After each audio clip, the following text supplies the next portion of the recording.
Okay, do we have any Swifties in the audience today? Come on, don't be shy. Put your hand up. Come on, yeah, go Swifties. Yeah, I can't do the high note. I'm getting over a bit of a cold, so my voice is a little raspy, so I can't do the high one. I was gonna go, kind of a woo sound. But yeah, Swifties. Um, well, why is there a phenomenon called Swifties?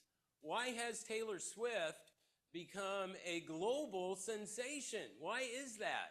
Well, it's because, or we could also add, why on earth could you ever imagine that there would be a Taylor Swift event at Trinity Western University? No, I say, you probably didn't.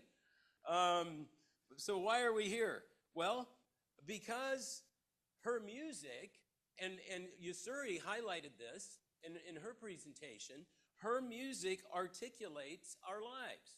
Her music articulates our aspirations for love and more. It articulates our experiences of heartbreak and betrayal, both when it happens to us and when we perpetrate it. We hear her describing ourselves when we listen to her music. And that's why it connects with us. Now, this picture here is from the Eras Tour. And my kids, Max and Gabi, they went to the Eras Tour. They went to this event at Lumen Field, July 22nd, 2023, the first night of the Taylor Swift Eras Tour in Seattle. And they were part of the 70,000 and more people that filled that stadium or arena or whatever it's called. And during the song, I can't quite do it the way Taylor does, Shake It Up. I'll hurt myself up here. Do we got a gurney available in case I do? So we have medical professionals on hand to help me in case I do something to myself up here or down here as it may be. And so they were, during the song, Shake It Up, or Shake It Off, Shake It Off. Is it Shake It Off, right? It's Shake It Off, I think. I don't know anymore. I've been ill. My mind's not working correctly. They caused a registered earthquake in the city of Seattle, not just once, but 2 times, both nights of the concert. Isn't that something? These people are just getting excited and they're just going crazy, and it literally causes a registered earthquake in the city of Seattle. That is something. Now, my preference for music over the years, admittedly, was more of classic rock, 60s, 70s, 80s, some soft rock if nobody was in the car with me. I got to keep my reputation up. But my son and daughter over the last few years, since my wife passed away, we spent a lot of time in the car together, especially road tripping. And when we're in the car, I let them, what do you call that thing, the oxtail or the aux? The thing you plug your phone into, it connects to the audio stuff on the dashboard. I let them control the music. And they have introduced to me to all kinds of music over the last few years that I never would have listened to, and I never would have thought that I would have liked, but I'm like, yeah, I actually like this stuff. The Weeknd, love some of his music. And I can't do Olivia Rodrigo's. A lot of musicians have these little vocal effects that they throw in. The Weeknd, he has this little, hey, hey, hey. And it's just like, yeah, that just makes that song awesome. Olivia Rodrigo too, but I can't do it. I can't hit the high note or whatever she does. What else? Who else is up there? Boy Genius, excellent, kind of indie. Lana Del Rey, I don't have her up there, but love her music. Casey Musgraves, Harry Styles. Oh yeah. What else? Conan Gray. My kids, I mean, they've been to Olivia Rodrigo, Suki Waterhouse. I can't keep up with the concerts they go to. Now, I do want us to recognize that the influence has not been unilateral. I have had an effect on them too. Admittedly, more so with my son. My daughter, not so much. But my son actually has, because of my influence, I'm taking credit, a vinyl album of Dark Side of the Moon. Pink Floyd's, yeah, that's right, Pink Floyd's Dark Side of the Moon. And I know some of the zillennials out there, the Zoomers, they're like, Pink Floyd, what is that? What is that, some kind of ice cream that they just come out with? No, I mean, maybe. But if you have not listened to Pink Floyd, Dark Side of the Moon, your assignment when you go forth from this venue this evening is to put on your playlist, Spotify, Apple Music, whatever you use, the Pink Floyd, Dark Side of the Moon. You will change your life. Okay, so why do I love one of the music people, of course, that they introduced me to was Taylor Swift. And why do I like this particular song that we played, New Romantics? Well, one, it just sounds awesome. It's just a cool song. How can you not like it? I know there are Swiftie, hey, I don't like Taylor Swift. I'm not going to like it. I won't like it. And I understand that. But the drums. Bum, bum. It's like, listen to these guys. I want to do that.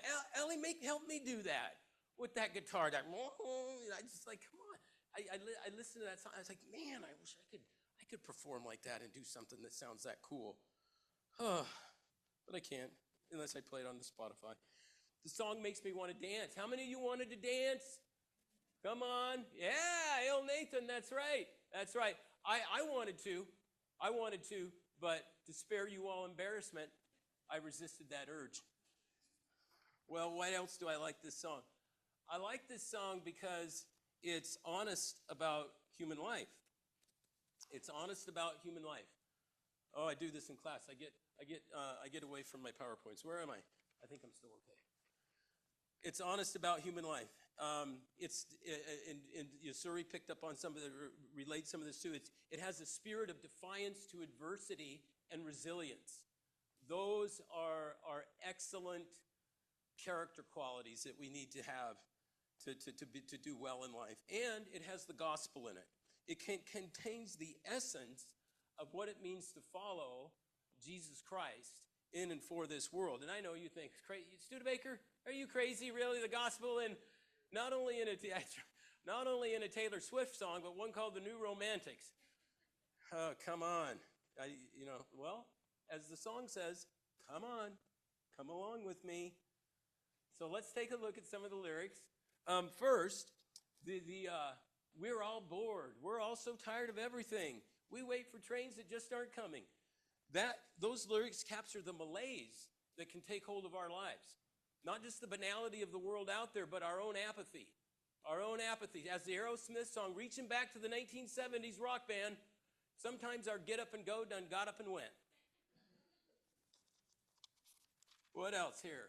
Self-pity. Oh, yeah, we like to indulge in self-pity. I sure do. My life is harder than yours, let me tell you. Oh, if you only knew how tough I have it. I'm going to hurt myself on this thing. I better stay away from that. Put a red thing on there so I don't run into it. So we get consumed with our own problems, and I'm not saying we don't have real problems. I know that life is not always sunshine and, lollipops, unicorns, and rainbows. Some room like this, people have gone through real issues. And so life can sometimes be hard and unfair and difficult. I get that. But we also have a tendency to over-dramatize ourselves and to indulge in self-pity. Oh, poor Steve has it so tough. And I do. You trust me. Trust me, mine is better. And so she gets that. Those lyrics capture that. And then we're so young, but we're on the road to ruin. We play dumb, but we know exactly what we're doing. We need love, but all we want is danger. We team up, then switch sides like a record changer. The rumors are terrible and cruel, but honey, most of them are true. She nails us. Our capacity for being self-destructive, fickle, and behaving badly. We do that. The song is honest about who and what we are. She exegetes our life, and that's why those lyrics resonate with us. And she has the capacity to do two things. Not only to describe our life, but she does it in a way that, on the one hand, doesn't condone it, and also doesn't judge it. And that's pretty masterful, because it's usually when we're self-disclosing with ourselves or with others, it's judgment. You're a bad person. You're bad, Studebaker. Or it's condoning it. We make excuses for ourselves. And those lyrics don't do that. They describe us in a truthful and honest, authentic way, but not in a way that condones, makes excuses, or simply judges us. Because baby, I could build a castle out of all the bricks they threw at me. Baby, we're the new romantics. Heartbreak, oh, I think I missed that bit. We're too busy dancing to get knocked off our feet. I love that attitude. Throw bricks at me and I'll build a castle out of them. Too busy dancing to get knocked off our feet. Swift encourages us to embrace life with optimism and hope and not let people, as my kids would say, throw shade on us. And at the very end, what did I get here? I think I'm missing something. Oh yeah, there it is, down at the bottom, the mic's in the way. And every day is like a battle, but every night with us is like a dream. That captures our heart's deepest desire. What human beings most fundamentally want. We want relationships with people where we know we are safe, loved, and nurtured. That's what we want. Every day is like a battle, but every night with us is like a dream. We go out into the world, it leaves us battered and bruised. But in the case, at least in the song, but I think we can extend it to friendships, there is that person or those people that when our life is a smoldering wick, they ebb us back into a flame. There is that person, there are those people who make us more than we could ever be alone. And that is what our hearts crave. And although the song casts a vision of defiance to the difficult circumstances of life, it recognizes that we overcome, that we build a castle, that we dance, not on our own, but because of our connection to other people. Every day is like a battle, but every night with us is like a dream. Loving and nurturing relationships with people are the context in which our lives flourish. And it is at this point that we find the gospel in the song. The gospel. What is the gospel, Studebaker? Well, Taylor told us. The best people in life are free. The best people in life are free. You say, really, Steve? That's the gospel? Yep, Jesus said that too. Of course, that's the Taylor free translation of it. But the greater love has no one than this, that they lay down their life for their friends. They give of themselves, they give of their life without expectation of return. They give freely.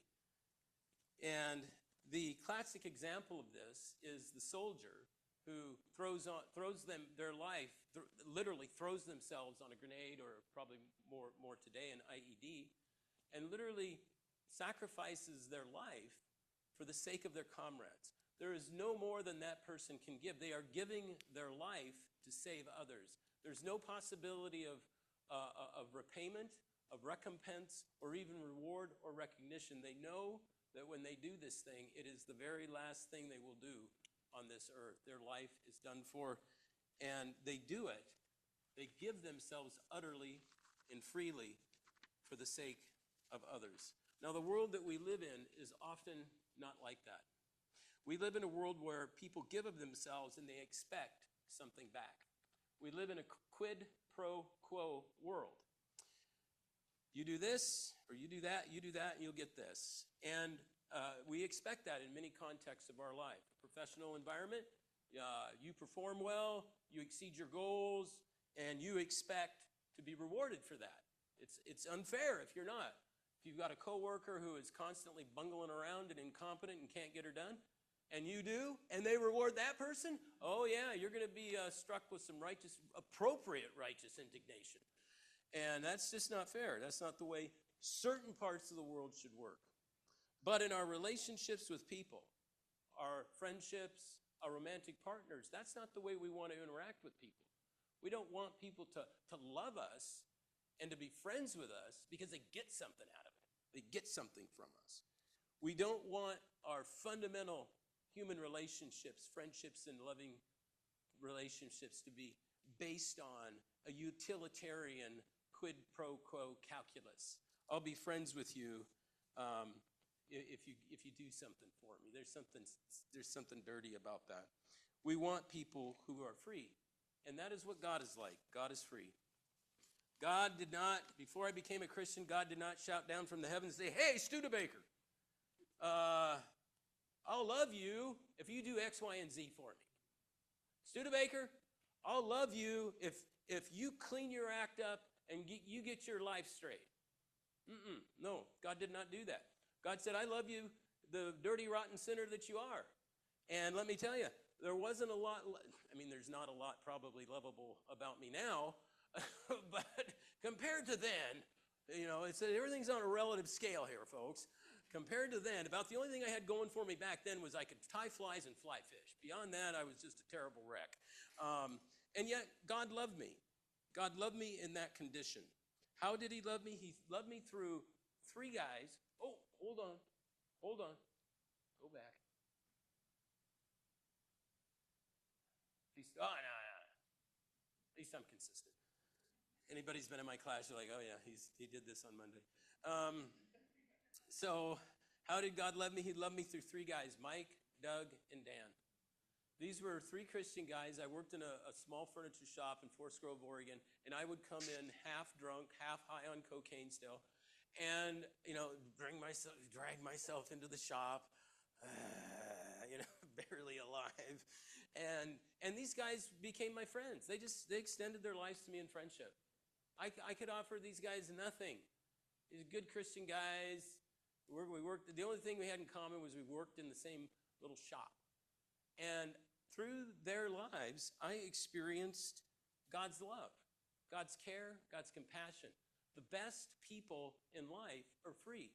They give themselves, not in a way that's where they allow themselves to be abused, but they extend their life and their friendship without an expectation that they get something out of us. And now we can transition to this one. Sharing our lives with people, giving our lives to others, does not always happen in grand, heroic gestures like a soldier throwing their body literally on an ID to protect their comrades. In the early morning of October 30th, 2021, my wife Sheila passed away from late-stage cancer. And it was in the hospital, but they'd moved her to a hospice room, and I don't know, probably 3 or 4 hours went by, and I was in the room with her near the bed, and I couldn't bring myself to leave. And at some point, a Muslim nurse opened the door, and she walked up to me, put her arms around my neck, hugged me, and whispered words of consolation in my ear. I don't remember what she said, but in that room that was filled with death and despair, I experienced another human being, unbidden, freely give herself to me in an act of pure compassion and grace. The best people in life are free. Now, that did not make everything better. But for a brief moment, another human being broke through that din of death and grief and gave me an act of grace and compassion. I don't know her name, and I never saw her again. And I can't repay that. You couldn't repay that. And if you tried to, there'd be something, it wouldn't be appropriate, right? You receive stuff like that as it's given. It's freely given. And it was one of the most beautiful things that another human being has ever done for me. Think about the courage, whatever it took for that lady to do that. To walk in, the guy she doesn't know, this wife who's passed away hours ago is still in the room with him, and yet she saw another human being hurting and in despair and overcame whatever discomfort and embarrassment she might, and gave me a hug and whispered words of consolation in my ear. And what she was doing was what that song says, come on, come along with me. The best people in life are free. Now, over the past couple of years, I have had family members and friends, new and old, do the same, not always with hugs, but in other ways. They gave their lives to me. And they spent time with me when I was not easy to be around. I was filled with rage and anger for a long, long time. And no, I was not a happy person to be around. But their presence in my life helped me pass through the Bible calls the valley of the shadow of death, and to wake up to the possibility of hope. They helped me to experience an opening of life again. They helped me to find a way to cherish my life with Sheila, but to realize that that grief and loss did not need to define the rest of my life. They helped me to find a way to believe in a good future, to believe that the valley of the shadow of death can open up into a place that is filled with light, and goodness again. They made it possible because they gave their lives to me during that time. They made it possible for me to re-engage life and to embrace life again. Being here today is because of friends like that. The best people in life are free. Let's be those people.